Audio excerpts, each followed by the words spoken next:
over the quizzes myself, and Randy did, but if you still have questions, he's written a lot of things on them for you, so they should be fairly clear. One of the things that advice I would give you would be to read the lecture outlines. Lecture outline number 3 was on the Davis scorecard, and it was detailed enough. But I went back and I just got my lecture notes transcribed from down in Modesto, and I went back and was reading them the weekend. And the very first lecture, the second paragraph says, read Hilgardia about off odors, the 17 off odors. And some people apparently didn't do that because we got some really weird answers for some of the off odors. And this Davis scorecard was apparently too difficult. I couldn't quite figure that out since we gave it in detail and even suggested part scores and half scores and so forth. That question having to do with the tannin and so forth was really out of that lecture outline. Also, the outline on sources of information was pretty specific. He even said that Index Medicus did not have abstracts, so all you had to do was read the outline and never put down Index Medicus as a source of abstracts. It lists references but doesn't give any abstract. The problem was to where would you get the abstract, because you can't read the original language quickest. And that wasn't very difficult if you read those outlines. Well, anyway, that's what the scores were, 42 to 94 and a half. There were 7 above 90. There were 16, 80 to 90, and the rest of them were down. I don't have any quizzes for Mr. Rasti, Mr. Walker, and Mr. Musto. I don't have any reports from Mr. Whitmer and Bishop, although I find they're in the laboratory, so maybe they ought to see me and explain which part of the course they're taking. Now, the lecture today is not a terribly long one, and I thought I would go back for just a moment and talk about one other French district, because the district has some lessons for California, and it's the district of Alsace. It's way up in the upper corner of northeast corner of France. If this was the Burgundy district here, Alsace is there, and the Rhine River, which we'll be talking about in a few minutes, is going up that direction. So here is Alsace. Between 1870 and 1918, the Germans used it for blending wines, to blend with East German wines. And so a lot of Chasselas Doré was planted. They used them for table grapes, and they used them for wine grapes. They used the simple, not very strong flavored wine to blend with East German wines, or what was then East German wines, Prussia, which were very high in acid and low in alcohol. And so Alsace lost whatever reputation it had before 1870. And in 1920, the French government had to decide what to do with Alsace. Something like we had to decide what to do in California after 1933. They already had a source of blending wine for France. During and after Phylloxera, they had developed Algeria as a source of blending wine for the mainland, for France. So there was no point in taking those wines to France, because they had more wine than they could take care of from Algeria, and it was cheaper from Algeria. So here was a district, several thousand acres of grapes, the chief source of livelihood for a large number of the people, which really didn't have any market for its wines anymore. None of the French people knew them, and the Germans couldn't afford it and didn't want them anyway. They decided that the way to take care of Alsace would be to build up the varietal plantings, to get rid of the Chasselas, get rid of the table grapes, get rid of the blending grapes, and plant better varieties. And that's been going on from that day to this, and has gradually resulted in the development of an industry that's based upon 4 varieties. The one that they now like the best, and which seems to be the one that will eventually predominate, is Gewürztraminer. And one of the reasons why this variety has worked is that they've been able, by clonal selection, to pick out producers of Gewürztraminer that have much better production than the old varieties, that they're old clones they were using before. So Gewürztraminer is a pretty good producing variety for Alsace, and it makes a very distinctive wine, very aromatic wine, almost muscat-like wine. And so this has become sort of the standard type of Alsace wine. The biggest producer per acre, however, is Sylvaner. And it's the largest planted variety at the present time of the new varieties they put in. Produces a fair, standard quality wine almost every year. In northern Alsace, in the upper part, up near Strasbourg, the Sylvaner is particularly favored. The Gewürztraminer and the white Riesling are more favored in the southern part of Alsace. And I must say there is a difference from one part to the other. Then there's also some Pinot Gris, which they sometimes call Tokay d'Alsace. You can tell these varieties apart very easy. The Gewürztraminer has a russet color, a little tight cluster, very similar to a Chardonnay cluster, only tighter than a Chardonnay cluster, and russet color. The Pinot Gris also has a small cluster, and it's russet colored also. So there's two of these varieties that have a russet color, to make white wines from, and two of them that have more or less greenish yellow color. The Sylvaner being more yellow and the Riesling being more green. So they're not very difficult to tell these four varieties apart. The old varieties are gradually being removed, and Alsace only has one appellation of origin at the present time, and that is the appellation of origin of Alsace. The variety is supposed to be 100% for the variety, but as I said in one of the sections the other day, the French law on varieties is very much left to the imagination. It simply says that the label will have no untrue information. Well, I can't believe everything you read in the paper. The other thing about France that I would like to say about is the region just on the other side of Chablis. This is on one side of Chablis. On the other side of Chablis is the Champagne district.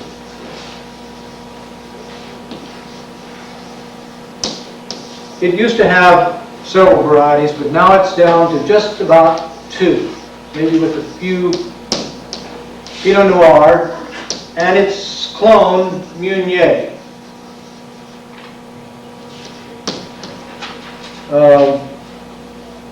Clone looks like Pinot Noir, but it has a lot of russet color on the other underside of the cluster, so you can very easily pick it out. 2/3 the grapes in Champagne are Pinot Noir, and 1/3 is Chardonnay. And they're very low in alcohol. The reason for planting the Pinot Noir is to get sugar. If they had only Chardonnay, most of the years it would have less than 9% alcohol.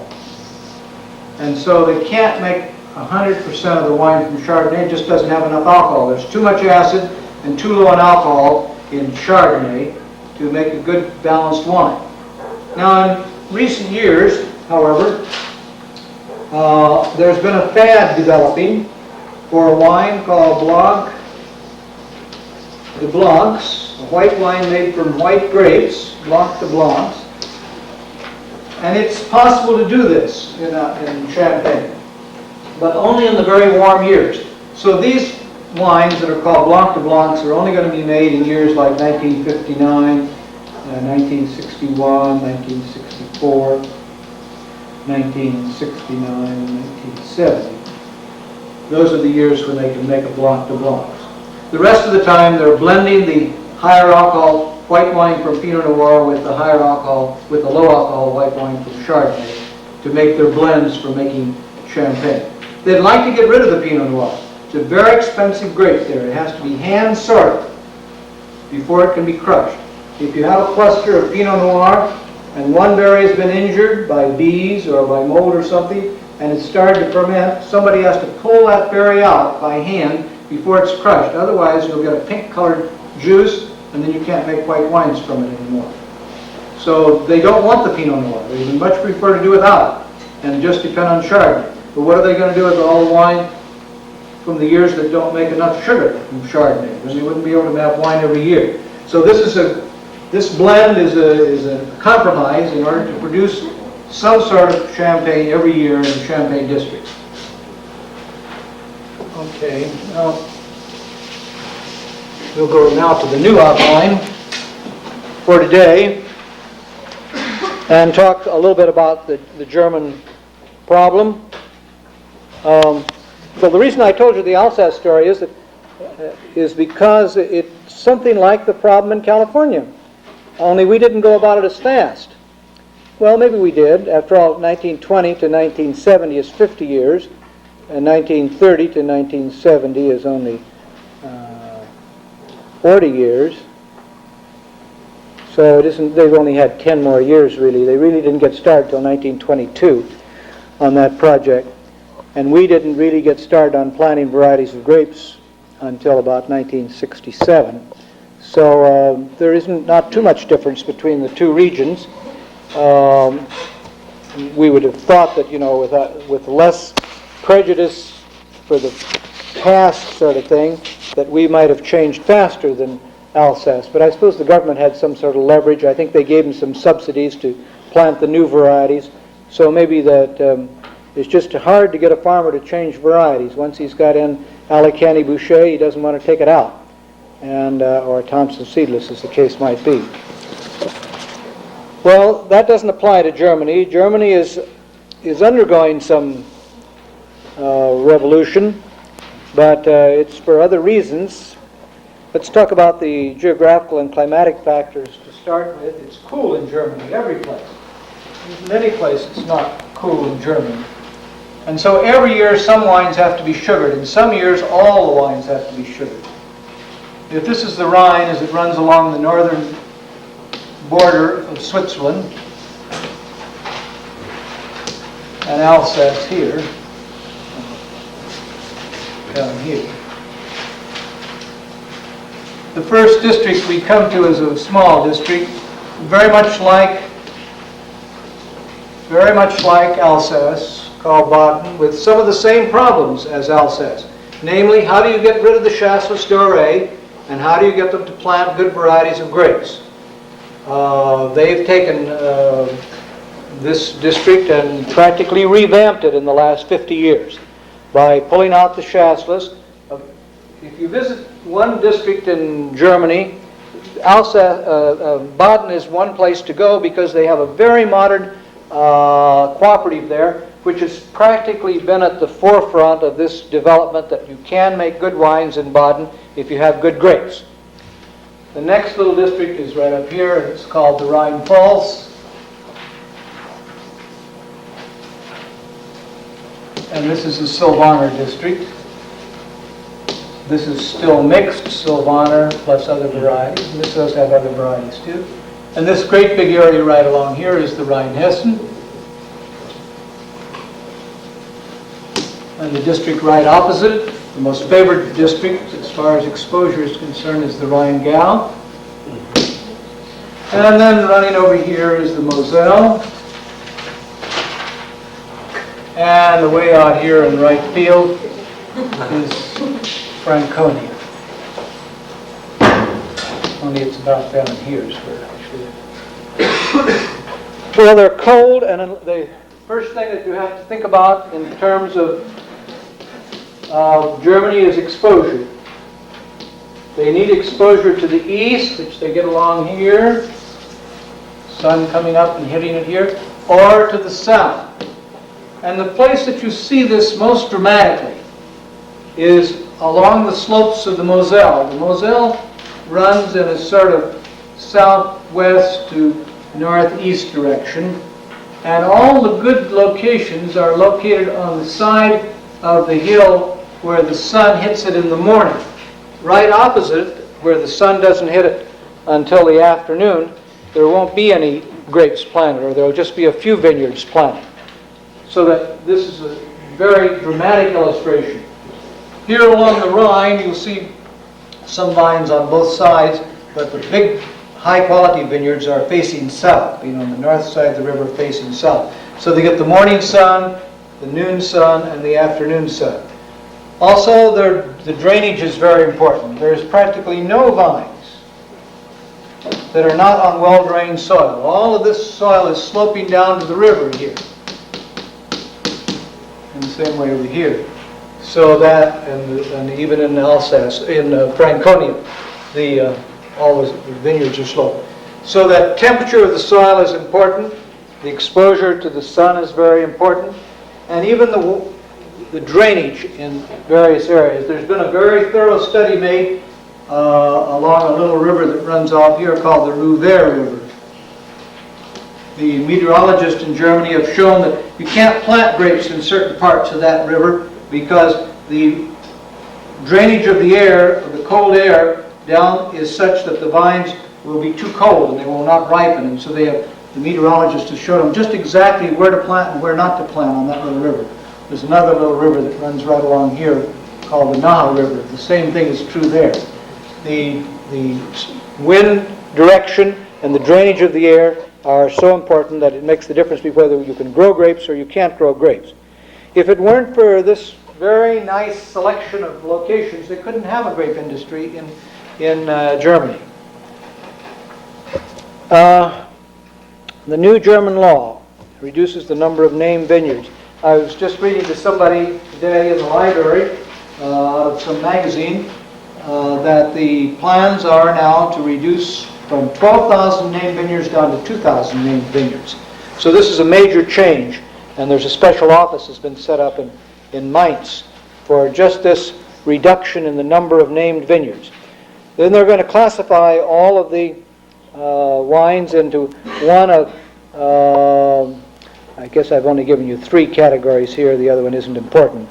The Deutscher Tafelwein, or German table wine, will just be wines that will say Moselle, or Rhine, or Franconia, or something like that. They will all be sugared wines, that is, they will have sugar added to them to make them. They will not have any vineyard or village names. They will be district wines. And they will have a number on them, but there will apparently be no tasting of these wines. The new German law provides that every wine that's entitled to the upper 2 categories now, which I'll come to in a second, will have a number on it and will have been tasted by a tasting commission.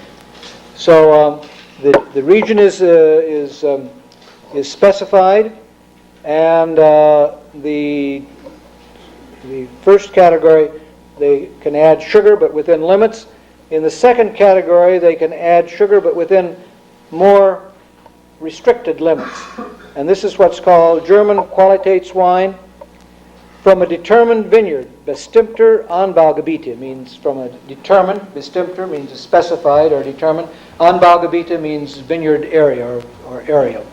And so villages can be used in this category, like Oppenheimer or like Roessler, this one I just gave you, the little river that runs down here, or Naha, or Bad Kreuznach, one of the villages down that river, and so forth. But they can add sugar. There will be Qualitätswein, but they can add sugar. If they have enough natural sugar, they have put a minimum limit on the amount of natural sugar, and above that they can add some sugar. And then finally there is the best one, the Deutscher Qualitätswein mit Predicate. That means that it specifies everything, the village and the vineyard, and these cannot have any sugar added. This is the old, these labels will now all go out of existence, but this is the old Natur wine label. Natur wine meaning a wine that had no sugar added to it. They will also be able to use in this category that Spätlese, Auslese, Beerenauslese, and Trockeneriauslese series. The one Spät meaning late picked, and Auslese, Beerenauslese, and Trockenbeerenauslese meaning grapes that have been attacked by botrytis, and they've been picked out from the botrytis grapes. The other kinds of labels that we had before are being downgraded. There were a large number of these kind of wines that had fancy German designations on them. The attempt has been to make German labels easier to read so that you didn't have to be an expert. Why they couldn't have picked out some better words than Deutscher Qualitätswein bestimmter Anbaugebiete. I don't know how many of you can pronounce bestimmter Anbaugebiete without stumbling. And it's not Beite, it's Biete. The word cabinet will continue to be used, sometimes spelled K-A-B-I-N-E-T-T, or cabinet. This comes from an old practice that the owner, the non-resident owner of the winery, had 10% of the best wines set aside for him. The rest of it was sold and went into the profits of the corporation, but about 10% was kept for the owner of the place for his own use and for his sale to his friends or to the Kaiser or the bishop or whoever it might be. That will continue to be possible to use that, but it doesn't have very much meaning. The attempt of the new German law is to spell out all the things that the Germans can put on the labels and make them have some meaning. I think they've over-exaggerated the amount of imagination that the German winemakers have, however. They'll get another new set of terms to use on the labels very quickly. Now, making wine in Germany is much more difficult than it is in France or Italy or perhaps any place else in the world. First of all, they have lots of botrytis every year. And botrytis goes from gray mold to green mold, and rots of various kinds come in, so that they almost always have cloudy must. And the old method of settling and then taking off the clear liquid is still used.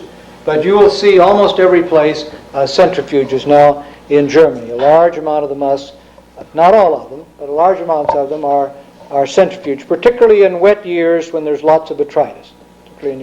This gets around the problem of browning of the new wines, because most of the polyphenol oxidase is taken away by the centrifuge, and you have a clear liquid with not very much enzyme in it, and you are able to get wines that will stay clear. The low sugar, of course, is a problem, and the amount that's added is limited by law in all cases, and you have to have a certain amount of natural sugar in the case of the middle category. The high acid, now they've developed a new method of doing the high acid. They used to just add calcium carbonate. And then when I was there in '54, they were beginning to use ion exchange to get rid of the high acid. And just recently they've begun to use a new method which they call the double neutralization procedure. One half the must is half neutralized with calcium carbonate. And then after that has been mixed, within a day or two, they add some more of the original must, the other half of the original must. And this leads to a double salt formation of calcium tartrate and potassium tartrate.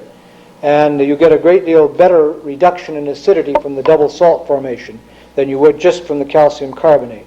The problem with calcium carbonate is that you don't want to add too much calcium carbonate and reduce the acidity too much. So you get a better balanced or a better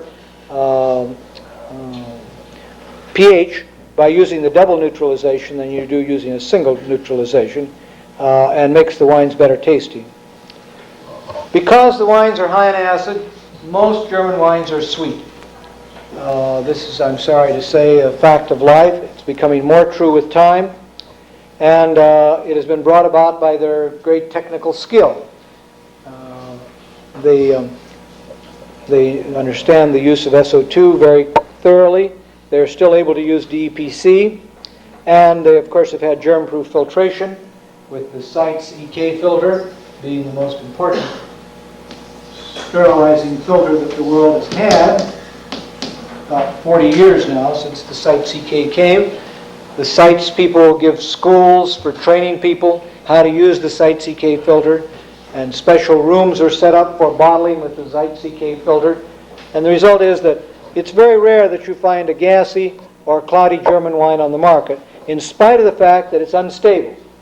In spite of the fact that it's unstable.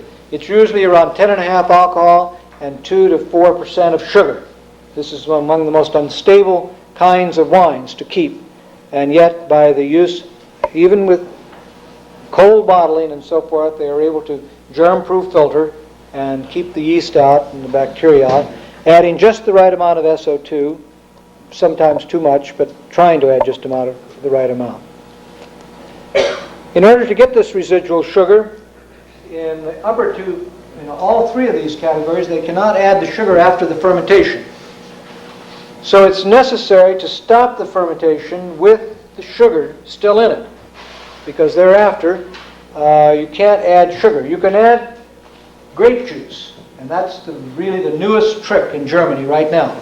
Every winery in Germany, just within the last 3 years, every winery in Germany now puts up a few thousand liters of grape juice every year, which they store in pressure tanks, germ-proof, filtered as best they can, and then keep that to sweeten up the new wines as they're bottled 6 months or a year later. Before that, they had to stop the fermentations without any, with some sugar left. And that was done for the last 30 or 40 years by pressure fermentations. By pressure fermentations, the wine, the must, is fermented in a pressure tank capable of withstanding about 150, 200 pounds per square inch of pressure. And when the pressure got up to about 8 atmospheres, that would be 8 times 16, 120 pounds, 130 pounds per square inch, the fermentation would almost cease. It will not be complete, it will not stop completely, but it would slow down. And then they would release the pressure down to atmospheric pressure. The fermentation would start again, and then they would allow the pressure to build up again. And by this method, they slowed the rate of fermentation down so that instead of going down in the familiar, this kind of thing, the sugar content went down like this.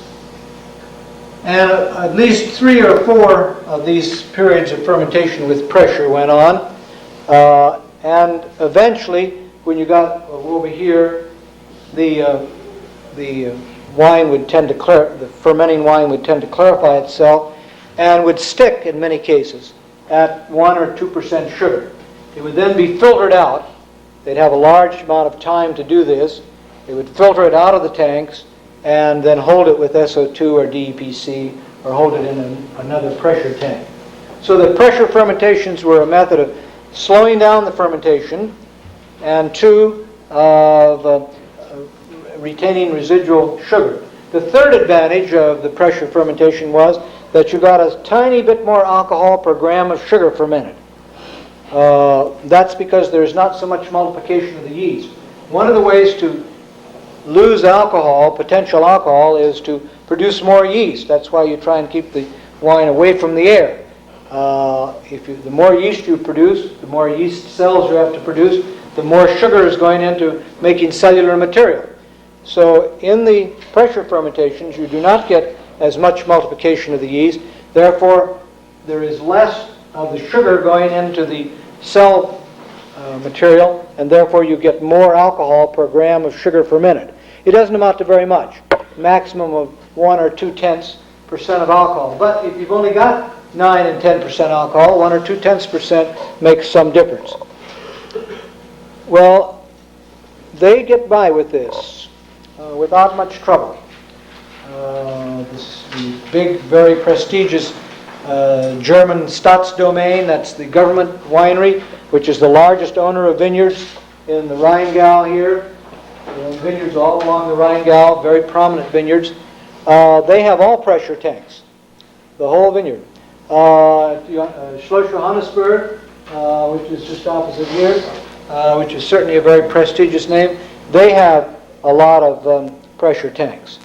On the other hand, there are other vineyards in this district and most of the vineyards over here that don't like the pressure tank wines. We think they all have a sauerkraut smell. And they certainly do when we use the pressure tanks here.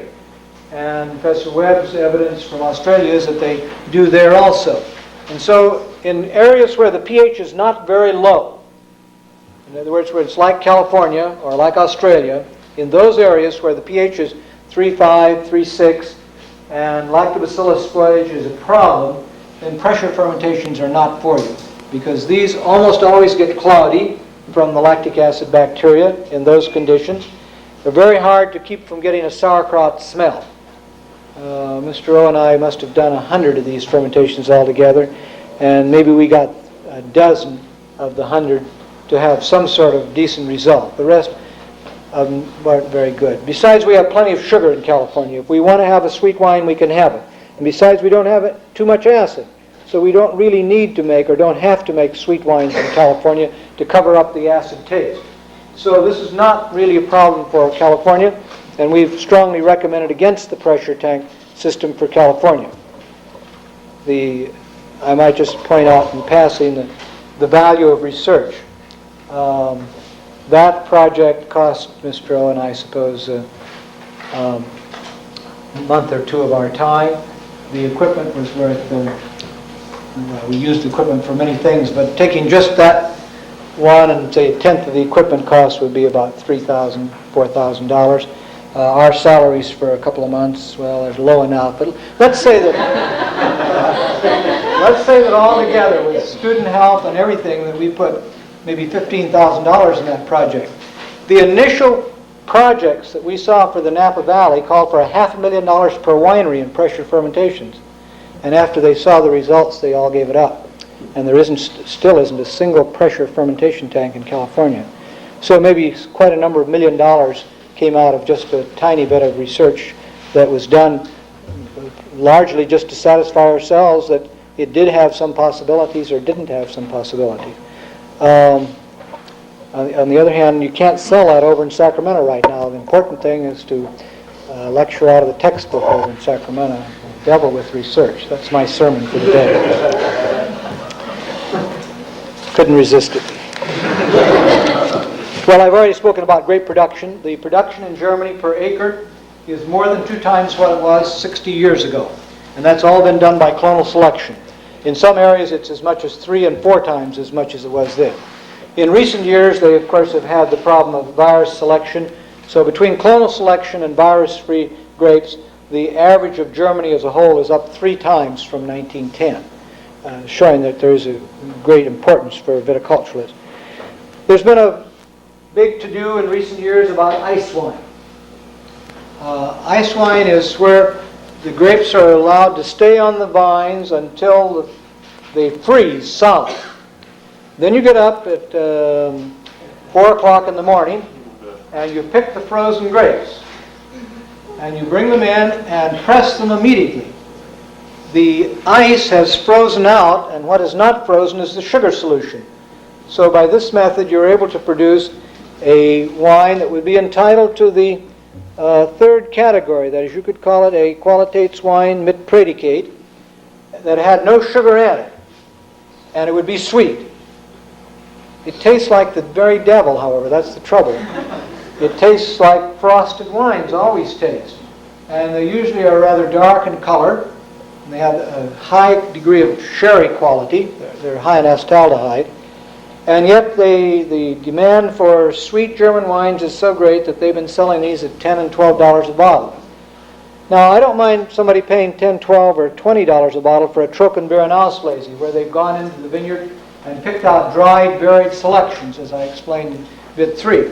There is a cost factor. One person all day long picks enough grapes to make 1 bottle of wine. So I can see why it's going to cost money for a Trockenbeeren Auslese. But in this case, they're picking whole grapes and pressing them off and making what I consider to be a secondary quality wine. Don't tell my friends in San Francisco that, because a lot of them have invested in ice wine as a poor man's Trockenbeeren Auslese. They're about 1/2 to 1/3 as expensive as Trockenbeeren Auslese. Incidentally, you never say Trockenbeeren Auslese anymore either. That's very poor taste. You say TBA. That's the in word in San Francisco. Really, I'm not kidding you. That's exactly true. I had a TBA. You'd think it was something else. Okay, so much then for Germany. With less, my conclusion in bit 3 is still good. With less chances of making good wine, but they're high technological standards, they make a greater percentage of bottle quality wine than any other country in Europe. And they're able to sell it at reasonable prices all over the world. And in general, from the from the upper two categories of wines, the one with village and vineyard names on them, you get a good drinking wine. Sometimes a little too acid, quite often too sweet for me, but nevertheless, pretty good wines. Switzerland is the perfect example where grapes ought never to have been planted, but they had to plant them there because they need some wine. About 2/3 of all the wine drunk in Switzerland is imported. It's the largest percentage importation of any country. Maybe Sweden and places like that, yes, because they don't grow grapes. But for a country that grows grapes, Switzerland still has to import 2 gallons for every gallon that it makes on its own. It's just too cold in Switzerland. In the west, that Chasselas Doré that I've already spoken about for Alsace and Baden is the primary grape. 90% of Neuchâtel and of Lausanne and Vevey and those runs around the lake there are Chasselas Doré. The other names for that variety you might be interested in. The German name is Gutedel. The Swiss name is Fondant. The French name is Chasselas Doré. And the Napa Valley name is Sweetwater, which probably describes it better than anything else. And that's why it shouldn't be made into wine. It just tastes essentially like sweet water as far as the grapes are concerned. There is in Valais, which is a little valley that runs up toward Mont Blanc, where you have beautiful views of Mont Blanc, there is an area of maybe a couple of thousand acres where they grow some good red and white wines. Over on the Italian side, at Ticino and Lugano, you find some Merlots that are fairly good wines. And then in the far eastern part of the country, around Zurich, you find Pinot Noir, which they call Klevner. So that variety, Pinot Noir, we now have 3 names for it. Pinot Noir in France, Klevner, or Klevner, whichever one you want, in eastern Switzerland, and about 10% or less of German wines are red. And there's a very famous one right here that is made from Pinot Noir. And in Germany it's always called Spät, meaning late, Burgunder. Now it has other names in other parts of Europe, but those are the 3 names for Pinot Noir that are important. Well, we're getting a lot of Austrian wines on the American market right now, and I think I ought to say something about Austria and the developing countries to the east of there. First of all, it's cool in Austria. Second, they inherited a terrible technical problem. Before World War I, most of the wines were made in little caves, dug into the sides of the hills along the Danube, where the soil is very clay and it was easy to dig them. I've been in some of these since World War I, since World War II, and they're pretty primitive. You also can see where they were before World War I in Hungary and even occasionally in Romania. It was a family industry without the technical know-how of the Germans, and it didn't make very good wine. There was no export before World War II, and one of the important things about the industry is that in most cases, they never bottle the wine. 50% of the wine are drunk in public places. This is the very highest percentage compared to what's drunk here. That means that in restaurants or Bierstube or Weinstube, more than 50% of the wine was drunk as geöffnete wine. That is, wine coming from a barrel, opened wine. Opened wine. So only a relatively small percent. And now considering that grocery stores and wine shops also sell opened wine, that is wine out of the barrel for home use, the amount of actual bottled wine in Austria represents only a small fraction of the total production. Quite the opposite of Germany. Under similar conditions, Germany succeeds in putting perhaps 90% of their wine into the bottles with labels and so forth, and under the same conditions, Austria maybe produces 25% in the bottle. I don't know the exact figures for it. Another thing about Austria is never developed any local areas that have gotten any reputation, whereas the Rhine is simply dotted with vineyards of great reputation that have been developed. Some of them fairly large vineyards, worldwide reputations and so forth. If you ask somebody to tell you the name of an Austrian wine with the world reputation, nobody knows And after having been there 3 or 4 times, I would have difficulty in naming more than 3 or 4 areas that had really a reputation of their own. The important thing about Austrian wines is that about the main information they give you is the variety of grape. And I've given you 4 of these varieties here. There are others that we could give you. Veltliner, that's a real Austrian grape. We have that variety here. Almaden used to bottle Veltliner, and I believe there's been 1 or 2 others that have bottled Veltliner. Engelnook has some Veltliner still. It's a good producer, but doesn't have much flavor or acid, either one. And so we don't think it's of very great importance for California. The Walsh Riesling is the most important Central European variety. It extends from Italy through Yugoslavia, Bulgaria, Romania, and Hungary. And Yugoslavia, if I didn't mention Yugoslavia. It's called Italian Riesling quite often in Europe. Walsh Riesling or Italian Riesling. We've tried it here in California. It's got pretty little clusters. It's fairly botrytis resistant. But again, like the Veltliner, not very much flavor. You could never identify Walsh Riesling if you had it. But it has very regular production. And they like it quite well for that reason. The Muller-Thurgau, I hesitate to say much about the Muller-Thurgau because we don't really know a great deal about the Muller-Thurgau. Presumably, it was developed by Professor Muller-Thurgau, who was a German and then came to live in Austria. It's an early ripening grape with a slight muscat flavor. It's too low in acid in many cases. Here, that's why we can't grow it here. But it's being planted in Germany, about 10% of the German vineyards now. It's presumably a cross between Sylvaner and White Riesling, but nobody's absolutely positive of that. It was developed about 1912, so it's a comparatively recent variety.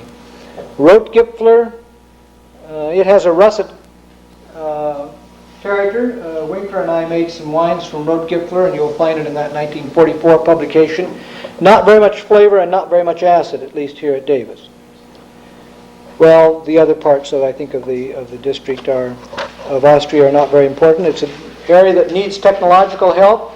Tendency is to put too many grapes on the vines, use varieties that do not have distinctive flavors. What can you make out of Walsh Riesling that you're going to write home about, even if you had a good winemaker? And also they've begun to borrow that label Spätlese, but they don't make it very sweet over there. It's usually on the dry side and sort of alcoholic and dead and flat. So I don't recommend it. I think that Austrian wines are very good in Austria, and they ought to keep them there. Now Hungary is a different sort of thing. Hungary has been completely socialized, and the small wineries are all gone. There are no small wineries.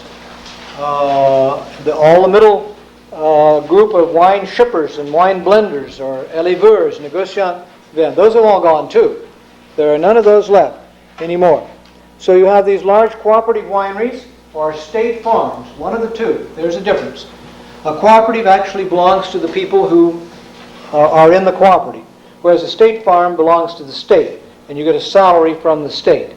It's the same difference in Russia between the Kovkos and the Sovkos.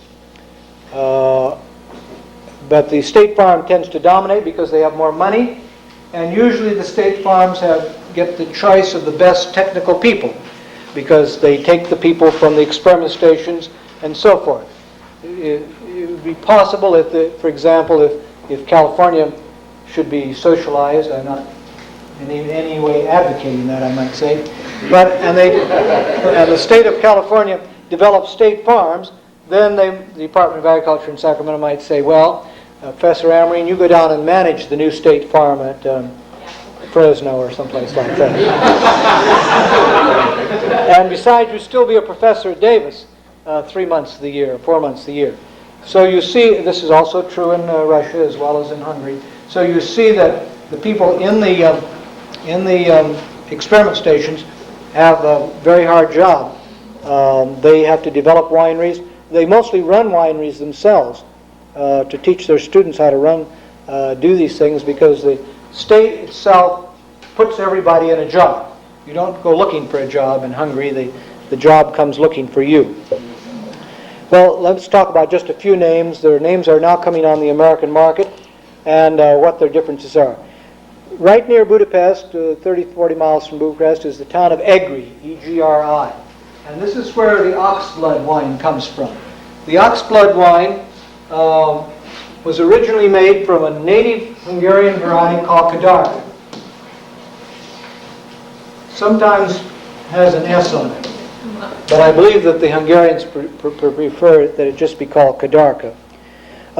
They blend this with a variety that they call Medoc, which may or may not be the same as Malbec. It's not Merlot and it's not Cabernet. And I'm not enough of an ampelographer to say whether it is or is not a Malbec. But from the name, you would guess that it came from Bordeaux.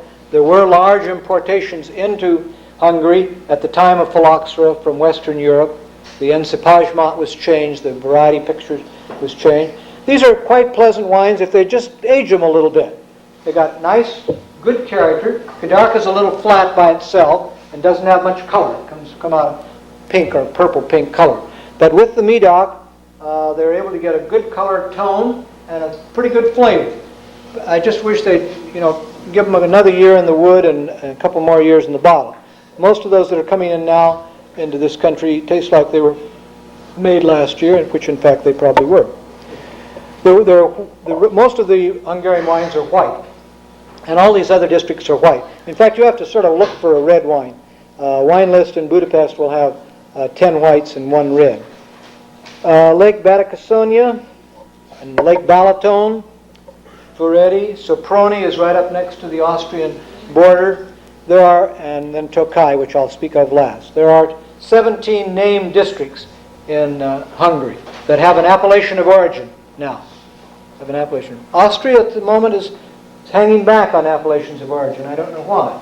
But Hungary is moving very fast and forward on appellations of origin.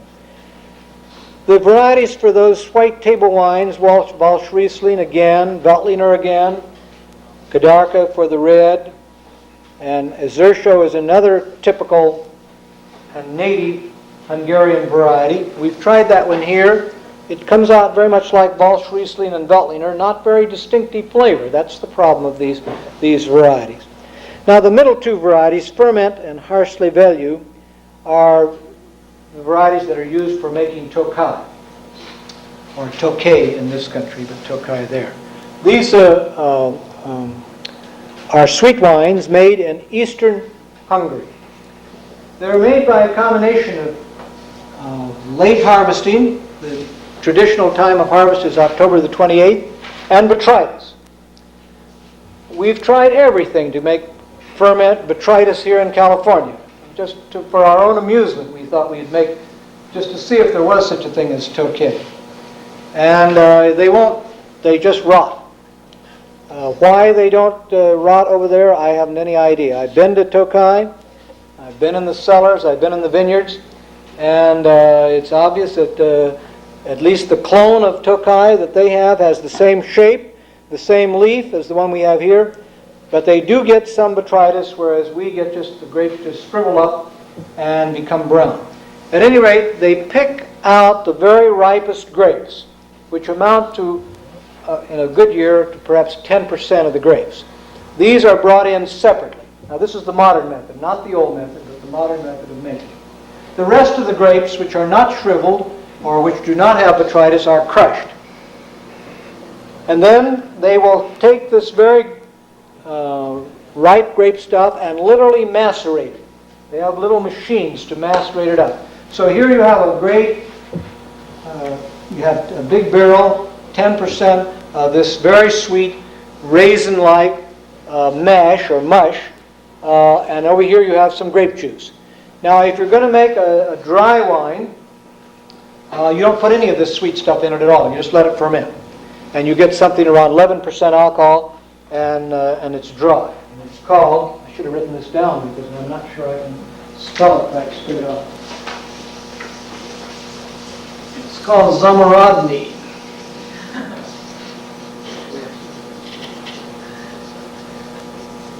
That's a dry Tokay, Zamarodny. Now if they want to make it somewhat sweet, they will put in some bucketfuls of this real sweet mush material over here. And they make them with 2, 3, 4, and 5 bucketfuls, although they're trying to simplify it now, and I think just do 2 and 5. And the government has set up some standards. If they put 5 Plutonias in, it has to come out a certain degree of sweetness in the finished product. If they put 2 in, it has to be another one. It's not important for us as to what the exact sweetness are. These are called Tokai. And then right on the label, 2 Plutonias. That means it's slightly sweet. It says it's 3 Plutonias, it's sweeter, 4 Plutonias, sweet, and 5 Plutonias, it's the sweetest. Before the revolution, they used to keep some of this mush and take off the clear juice and make it into what they call essentia. And that's what they gave to the Habsburgs for wedding presents and so forth. They didn't make very much of it. About 8% alcohol and 20% sugar in some cases. The thing I don't understand about Tokay is how it ever got a reputation. It tastes to me exactly like spoiled sherry. And I've tasted literally hundreds of them. As late as this August, I tasted more than 100 Tokays in 3 days of tasting, and we had nothing but Tokay. They're all oxidized. I think this mixture of botrytis and stuff, where they don't separate out the juice, they don't settle, they just take the skins and everything and push it in this juice that they've got on the other side, this fermenting must. And so they're all brown, they all have high acetaldehyde, and I have no objection to high acetaldehyde wines, but how would you ever get a reputation for those wines? That's more than I can figure out. All right, the A's we're starting over here. C's,